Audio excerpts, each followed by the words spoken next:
Oi, gente, meu nome é Lucas, sou estudante de medicina da USP, faço parte do time do Kit Save Lives Brasil, e hoje vou conversar aqui com um dos coordenadores do projeto, um dos fundadores também, o professor Marcelo Calderaro, neurologista do Hospital das Clínicas, especialista em emergências neurológicas, né, vai falar com a gente hoje sobre acidente vascular cerebral, né, o famoso AVC. Professor, tudo bem? Obrigado pela sua disponibilidade.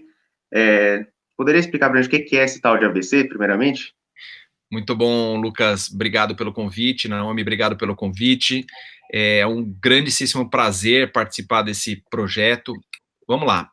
O acidente vascular cerebral, popularmente, ele é chamado de derrame, né?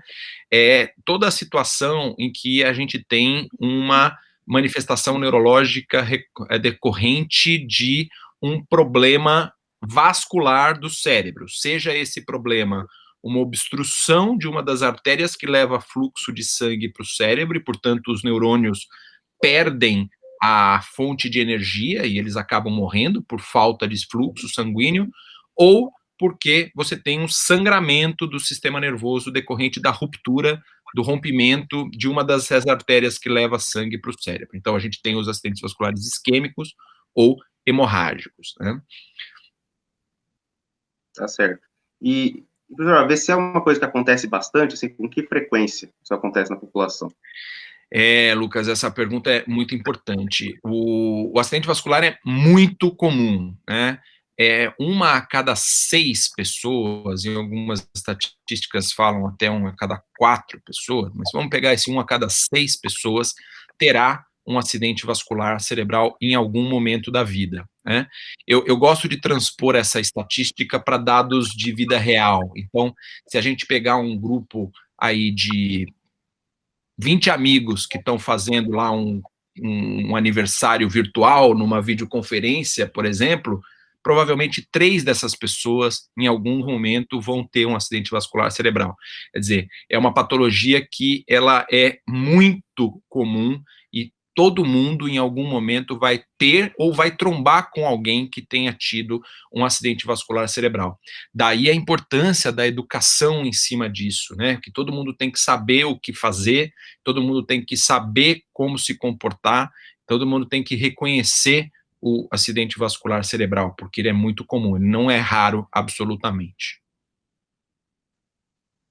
Certo. Então, assim, mas tem algum jeito de a gente diminuir esses números? Tem como prevenir um AVC? Ou é um acidente inevitável que tem que fazer? Excelente pergunta. A gente brinca, inclusive, que acidente vascular cerebral seria uma coisa que a gente não consegue muito prevenir, né? Dá um ar de que, eu não tenho muito o que fazer para prevenir.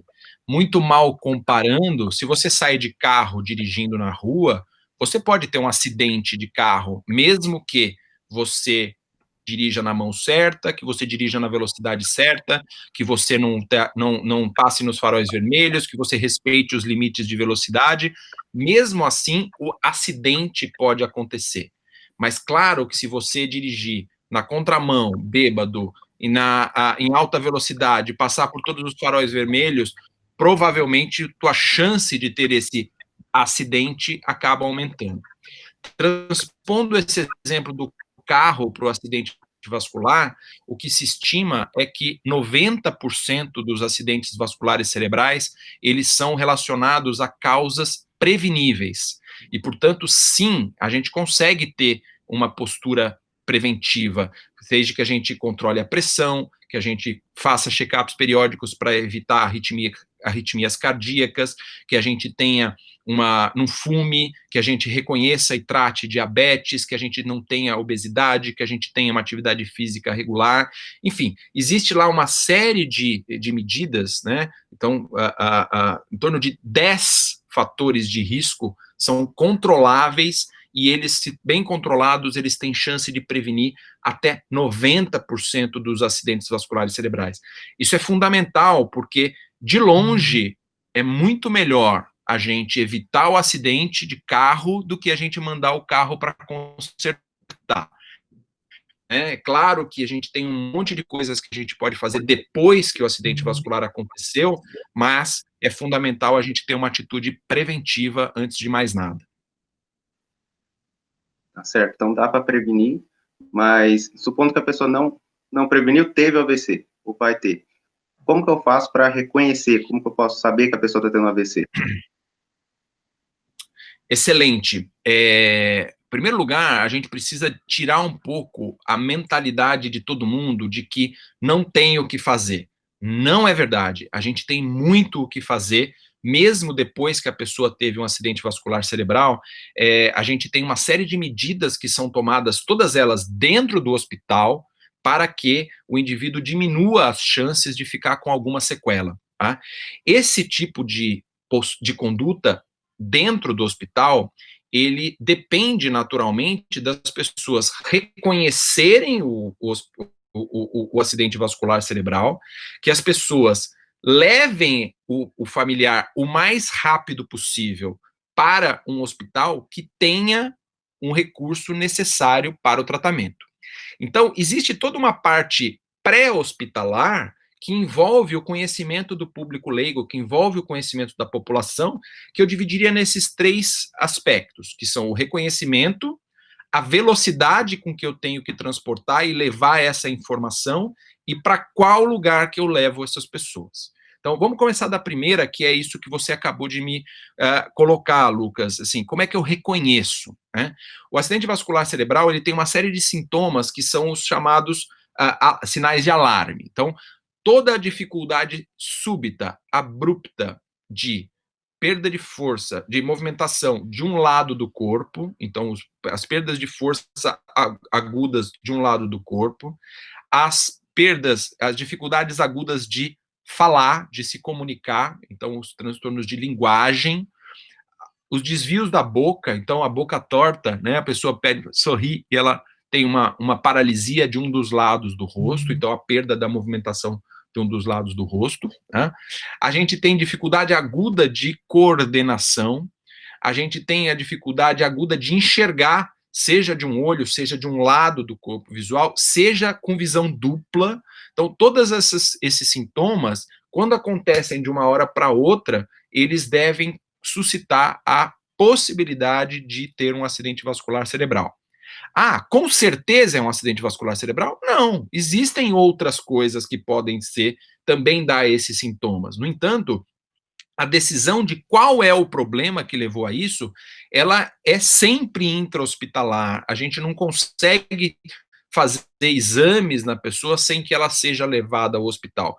E não há nenhum problema se eu apenas achei, acho que é só uma paralisia facial, não é um acidente vascular, e eu vou levar ou não vou levar para o hospital? Leve, não há problema nenhum em você levar mais gente do que precisa no hospital, desde que você não deixe de levar ninguém que precise levar. Então, esses protocolos de triagem para o reconhecimento do acidente vascular, eles têm que ser muito sensíveis para que a gente não deixe ninguém de fora. Tá? Existem alguns mnemônicos para isso que podem ser utilizados. Né? No exterior, vocês vão ver muito, para quem viajar, eventualmente, anúncios até no metrô, em lugares públicos, uma escala chamada FAST, F-A-S-T.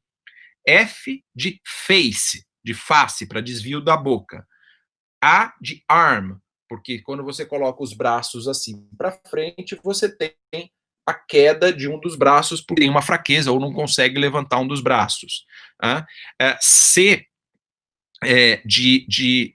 desculpa, F-A-S de speech, de linguagem, de dificuldade de comunicação. E o T é de time, de tempo, porque é absolutamente fundamental que as pessoas vão rápido para o hospital. Assim como o infarto do coração, o acidente vascular também é uma patologia que é tempo dependente. O que significa isso? Quanto mais rápido eu fizer o tratamento, quanto mais rápido eu levar a pessoa para o hospital, maiores as chances do tratamento funcionar. Tá? Mal comparando, se você tem um incêndio acontecendo numa casa, quanto antes você apagar o incêndio, menos a casa vai ficar danificada. Então, é importante levar a pessoa rápido para o hospital. Essa escala, esse acrônimo, em inglês, F-A-S-T, FAST, ele foi adaptado para o português para um acrônimo que é SAMU, SAMU, né? Uma brincadeira aí de que precisa chamar o SAMU para você ser levado para o lugar correto. E aí, S de sorriso, então você sorri para ver se a pessoa tem um desvio da boca. Aí você vai fazer uma triagem com isso. S de sorriso, tá? A de abraço, então é como se fosse levantar os dois braços para você abraçar uma pessoa e um dos lados também está paralisado, né? M de mensagem, tá? Você tem uma dificuldade de transmitir uma mensagem por causa da dificuldade de comunicação. Então você fala com a pessoa e vê se ela está entendendo, se ela está conseguindo se comunicar. E U de urgente. Então é basicamente a adaptação da escala FAST para SAMU, para trazer para o português, e trazer a mensagem de que o SAMU pode ser acionado numa situação dessa, e o SAMU poderá levar essa pessoa para o hospital correto. Né? E aqui cabe um outro comentário em relação a qual hospital. Né? Veja, eu não sou obrigado a saber de todos os hospitais que têm recursos. Mas, sim, existem lugares que têm médico, mas não têm condições de tratar um acidente vascular, porque não tem uma tomografia, não tem o equipamento necessário. E como é que eu faço para saber, eu, da população, para onde eu tenho que ir, numa hora que eu tenho que decidir isso rapidamente? A primeira maneira é, sim, vamos ligar para o SAMU 192. E o SAMU vai poder me dar essa orientação e vai poder me levar para o hospital correto. E existe uma segunda maneira que a gente pode divulgar, que é o aplicativo da Rede Brasil AVC. Esse aplicativo está disponível para download em todas as plataformas, tanto do Google, do Android, quanto da Apple, e ele é um aplicativo, depois vocês podem disponibilizar o link, que ele te coloca, ele te reconhece onde você está por geolocalização do seu celular e te coloca quais são os hospitais próximos aonde você está, que tem, sejam eles privados ou públicos, que podem te levar a um tratamento adequado do acidente vascular cerebral. Então, a gente tem tido um esforço de divulgar esse aplicativo da Rede Brasil AVC, e também existe o site da Rede Brasil AVC, que também pode dar essas informações. Tá? Uma vez eu, então, reconhecendo que a possibilidade do acidente vascular ele aconteceu, eu tenho que levar a pessoa para um desses serviços imediatamente. Ah, eu posso esperar o fulano chegar em casa? Não, avisa o fulano que você já está levando, não espere nada. Cada minuto conta. Existe uma estimativa de conta que a cada minuto que passa do acidente vascular cerebral, 2 milhões de neurônios a mais morrem. E, portanto, cada minuto que eu ganho, cada 1 minuto que eu ganho nesse tempo, eu estou poupando a vida de 2 milhões de neurônios. Então, é fundamental a gente ter essa urgência de levar as pessoas rapidamente para um serviço que seja adequado para tratá-los. Certo, perfeito, muito bom. Então, lembrar o SAMU é só o número, né, 192, para todo mundo lembrar. E, assim, só para encerrar, professor, a conversa é rápida hoje, que tipo de informação seria interessante a gente, depois de ter reconhecido, ter ligado o SAMU, pedido ajuda, que tipo de informação seria interessante a gente levar para o hospital, para os médicos?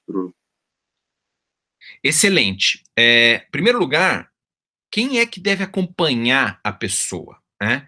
A pessoa que tem que estar junto com o paciente é a pessoa que tem o maior número de informações possível.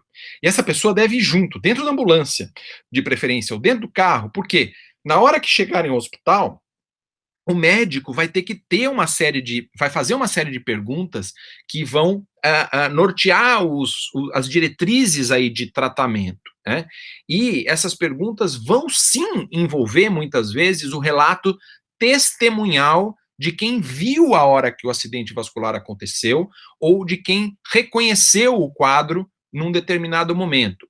Lembra que muitas vezes o paciente não vai ter ele próprio condições de fazer essa informação adequadamente, porque ele próprio pode estar com dificuldade de se comunicar por causa do acidente vascular cerebral. Então, a gente tem que se valer da opinião e das informações levadas por alguém da família, né? Ou, enfim, um acompanhante que tenha um maior número de informações ali. tá?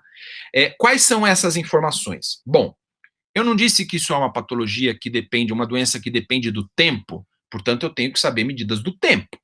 O médico já vai saber a hora que o paciente chega ao hospital. Então, essa hora a gente já sabe. Mas a gente não sabe que horas que o acidente vascular aconteceu. Essa informação é crucial. Os tratamentos vão poder ou não ser feitos baseado nessa hora. Então, que horas que foi que o acidente vascular aconteceu? Então, eu estou aqui conversando com você e, de repente, a minha boca entorta. Que horas foi isso? Foi às 10h54. Ou foi às 13h25. Note que hora é hora do relógio. Nós não estamos falando aqui de, foi hoje de manhã. Não, hoje de manhã não é uma hora, hoje de manhã é um período. Foi quando ele estava tomando o café da manhã. Falei, eu sei quando que você estava tomando o café da manhã. Eu preciso saber a hora. Foi 10h30, foi 8h05, foi 8h42. E às vezes a gente se vale até de informações meio detetivescas, do tipo, eu não vi que horas foi, mas às 10h30 ele me mandou um WhatsApp. Eu tenho aqui o WhatsApp, então ele estava bem às 10h30, entendeu? Ou ele foi até o trabalho e bateu o ponto às 8 da manhã. Então eu sei que às 8 da manhã a pessoa estava bem. Então, todas as informações de tempo, elas são imprescindíveis. Se eu não tiver visto a hora que aconteceu, eu certamente sei a hora que eu reconheci. Leia-se, eu sei o momento em que eu encontrei a pessoa com aquele déficit. E é diferente. A hora que aconteceu não necessariamente é a hora que eu reconheci, e aí, portanto, eu tenho que ter uma outra informação, que é qual é a hora que o paciente estava bem pela última vez. Então, eu encontrei o paciente ao meio-dia. Eu não sei o que aconteceu com ele hoje de manhã, mas eu conversei com ele ontem às 10 horas da noite. Então, ele estava bem às 10 horas da noite, em algum momento aqui do meio do caminho ele não ficou bem, e eu encontrei agora às 10 da manhã, meio-dia, horário que for. Então, eu sei que o acidente vascular aconteceu em algum momento nesse intervalo, essa é a melhor informação que eu tenho. Então, em resumo, hora que eu vi o déficit, ou a hora do reconhecimento e mais a hora inferida que foi visto bem pela última vez. Além da informação de hora, que é de longe a informação mais importante que eu vou ter que fornecer, a gente idealmente leva também informações médicas do paciente. Então, o que o paciente tem de doenças e, principalmente, quais medicamentos ele está tomando, e principalmente dos medicamentos, os anticoagulantes em particular. Então, se eu não sei, eu pego lá tudo que tem de remédio na casa e levo junto, porque aí o médico julga o que está acontecendo. Né? Se eu não levar, paciência, a gente tem outras maneiras de pegar essa informação com exames, mas se eu já tiver condição de levar, facilita muito o trabalho do médico. Tá? E a outra coisa são os antecedentes pessoais. Será que a pessoa fez uma cirurgia? Será que a pessoa caiu, bateu a cabeça? Será que a pessoa teve algum procedimento médico? Enfim, dados que vão contribuir para a história médica do paciente. Então, são essas as informações mais importantes, da hora, do tempo que foi visto bem e dos antecedentes, incluindo aí medicações, tá bom? Tá certo, perfeito, senhor. Então, era isso por hoje. Né? Eu queria agradecer, foi muito esclarecedor essa conversa. Então, muito obrigado pelo seu tempo, professor, pela conversa, pelas informações, foi muito, muito útil, muito esclarecedor mesmo. Então, eu, Lucas Moreno Silva, agradeço aqui em nome do Kids Save Lives Brasil por essa conversa. Muito obrigado, professor. Eu que agradeço e parabéns pelo trabalho de vocês também nas trincheiras aí, fazendo toda essa educação para todo mundo. É um trabalho importantíssimo. Parabéns. Muito obrigado. Tchau, tchau.